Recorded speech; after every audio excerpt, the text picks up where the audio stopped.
Pig and Tiger, Taiwanese-inspired restaurant here in Denver on California Street. Today we have Sam and Justin visiting us here at Pig and Tiger. They are going to see which wine tastes best with the cold sesame noodles. And we're going to do 3 blind wines. Contains sulfites. I knew it. It's the kind of drink you could drink all day. Welcome to 3 Blind Wines.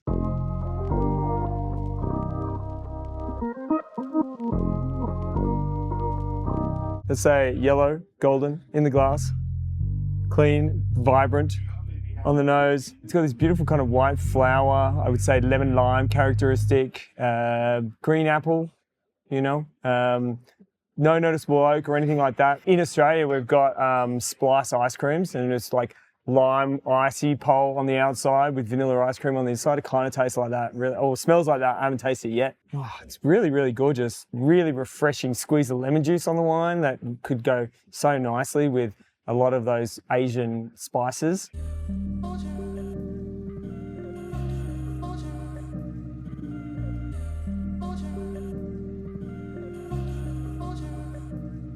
Oh, yeah, really, really good.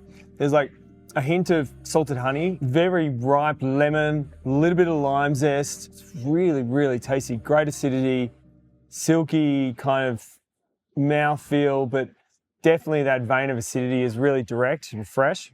Oops, spilt it. Wine number 1. A tinge of green, like slightly bronzy citrus. Like I smell like a little bit of hay of like citrus and green apple almost. I would definitely say like a little bit of lime on the nose. Probably has a lot of acid in this wine.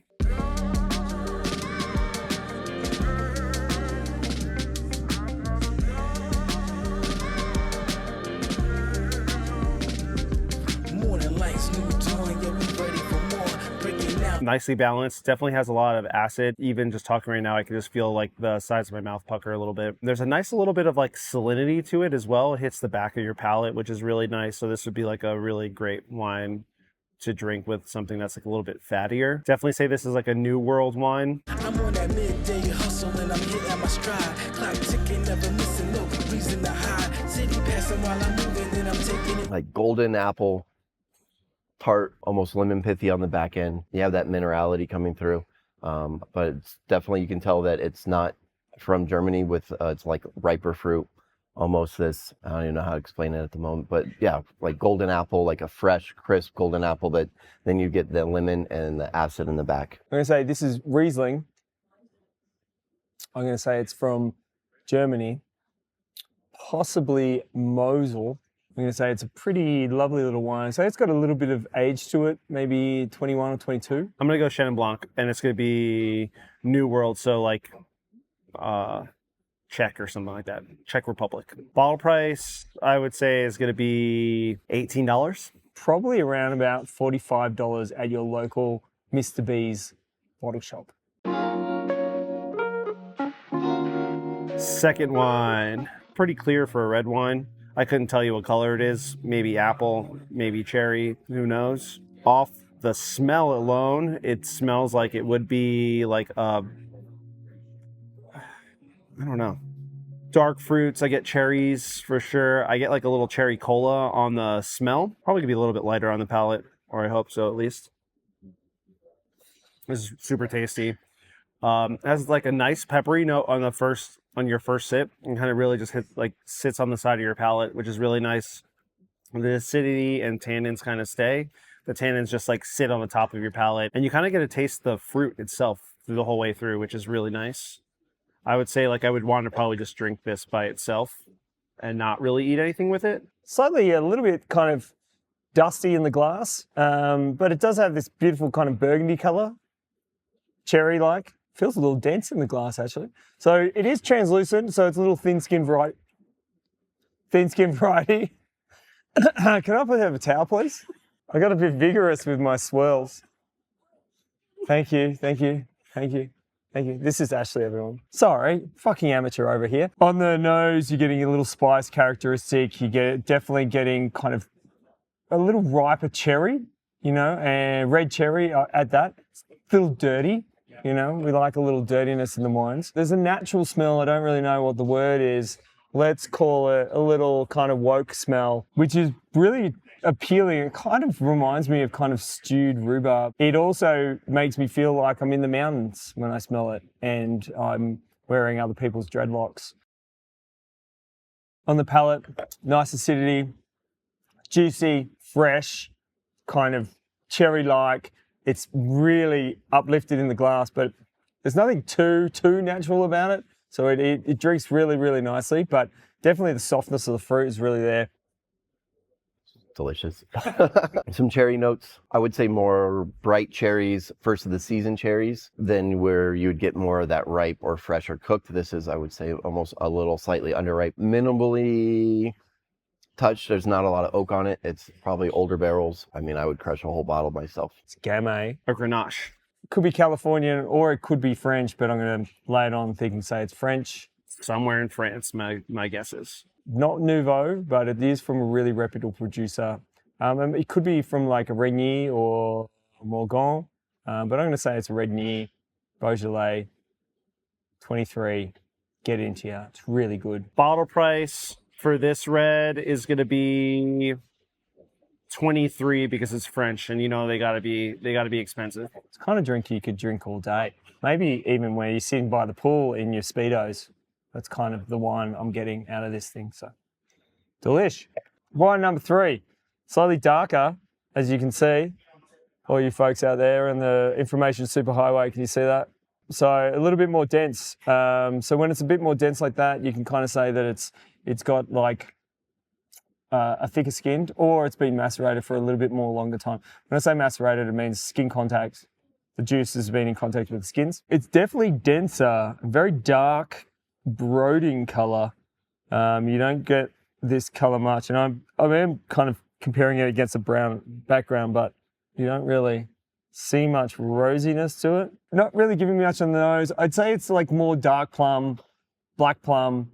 There's a hint of like stalky character, like dark forest. It's moody, like a very dark children's fairy tale. There's a bitterness to it, I find, like maybe a little kind of chocolatey characteristic. So a bit of chocolate, dark fruit on the palate. That's what we've been waiting for. That's why we're here.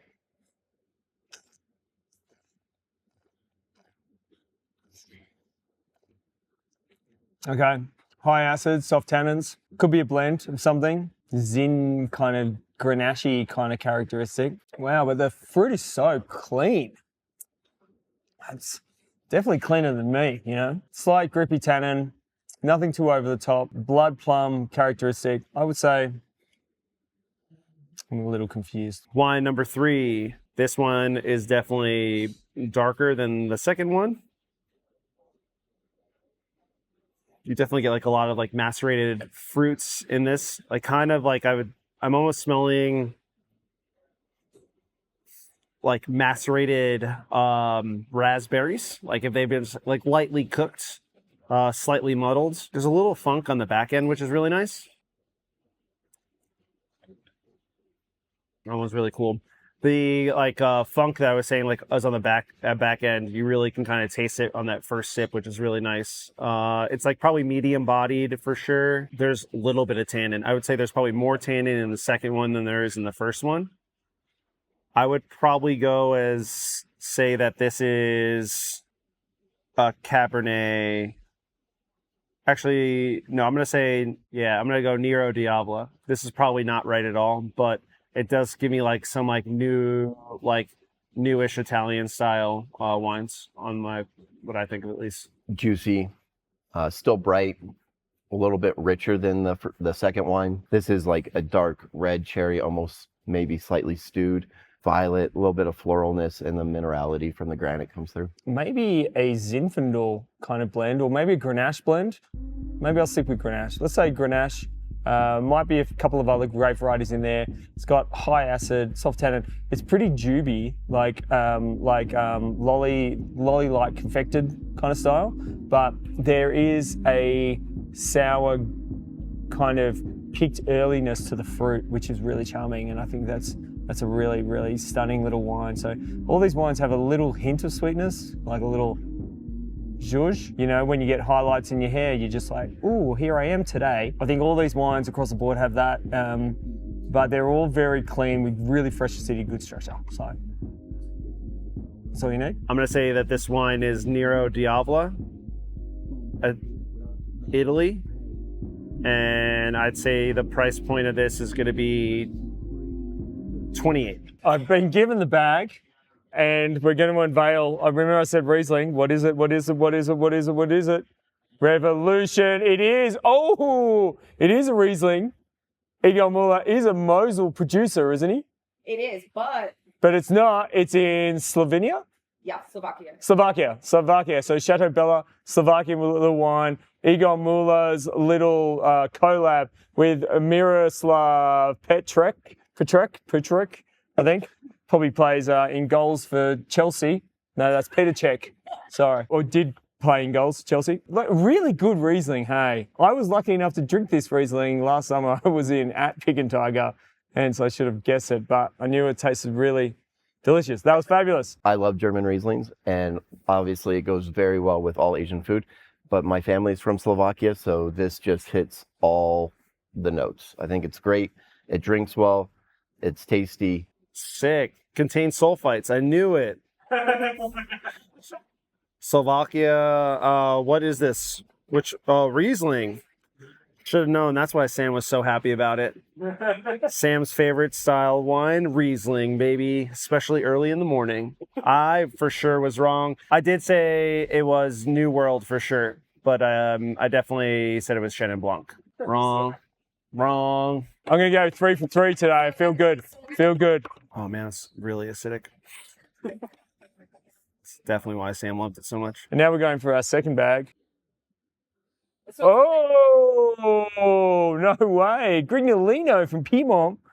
I should have got that as well. That's delicious, little Grignolino.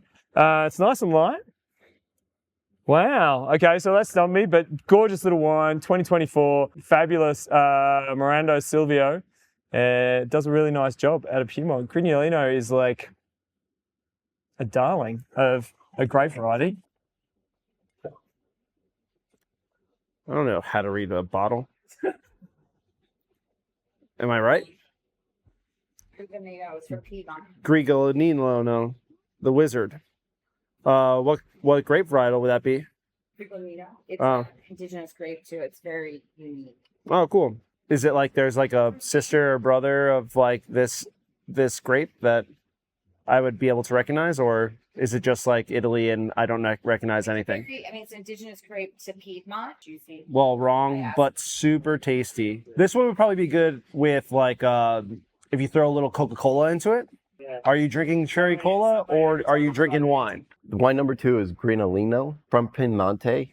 Super light, crisp. These are native grapes grown there.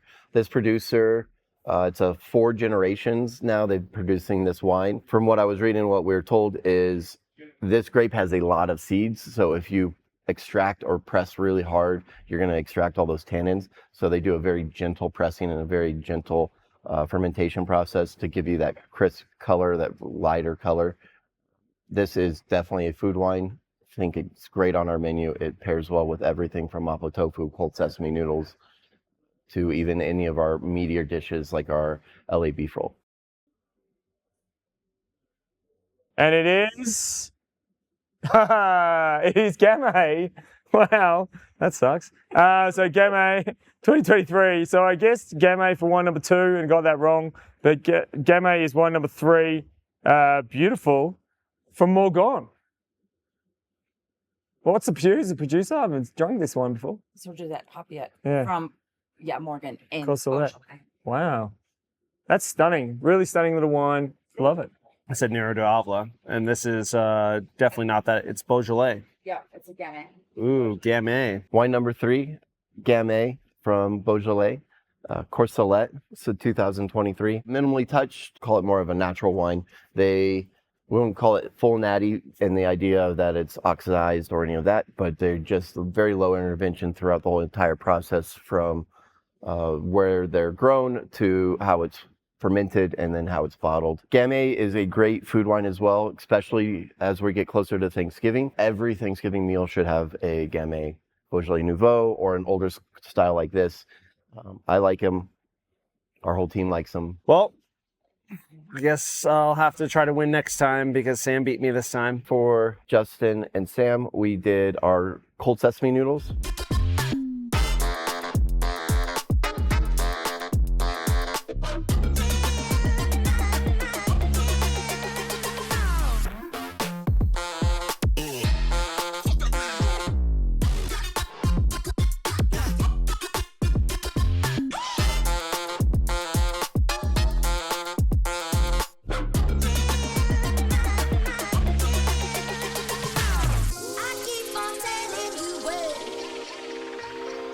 Classic, chewy, bouncy Chinese style noodles, sesame sauce, a little bit of chili oil with cucumber, radish, and a little bit of pickled beach mushrooms with some crispy shallots. It smells so good. Smells fucking great. Yeah. I mean, just from the smell alone, I feel like the Riesling is gonna probably go the best with it. Honestly, this third one might actually be. Why are you using chopsticks like that? I don't know. This is like Longevity. this is how we got taught in Australia. I think the third one actually might be the best. The game. Yeah.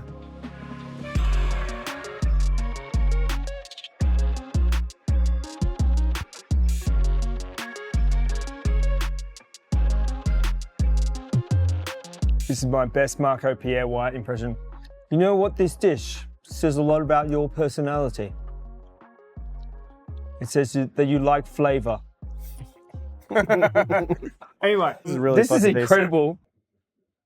Still thinking about the flavors.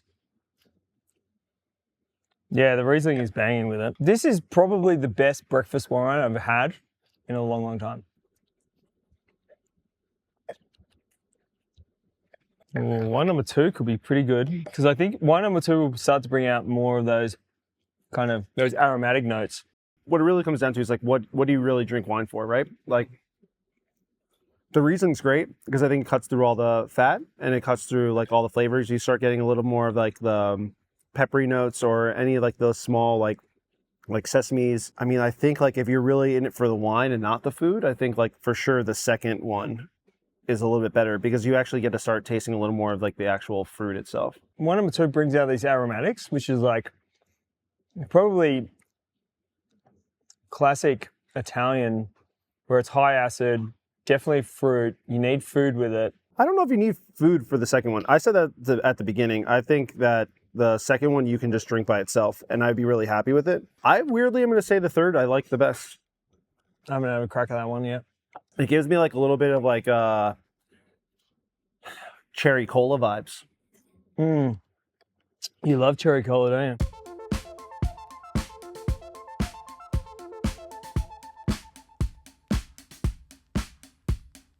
Honestly, this is the best cold noodle dish that I've had, hands down, anywhere. Like the noodles are just like perfectly cooked. They've got a good chew to them.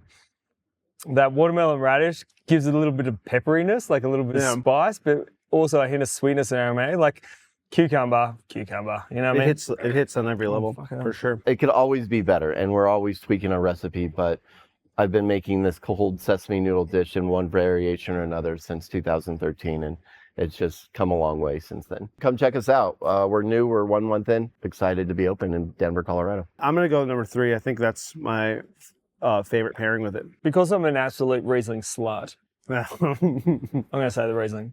but the Riesling just cuts through all of it. It's like an InXS song on a mixtape, you know what I mean? It's the one you choose because it's so good. That's what you choose. Yeah, just cuts through the rest. I am going to say the Riesling because I love Riesling. I'm going to go wine number 3. I think it's just a better balanced wine with the meal. Sam's wrong. I win this one.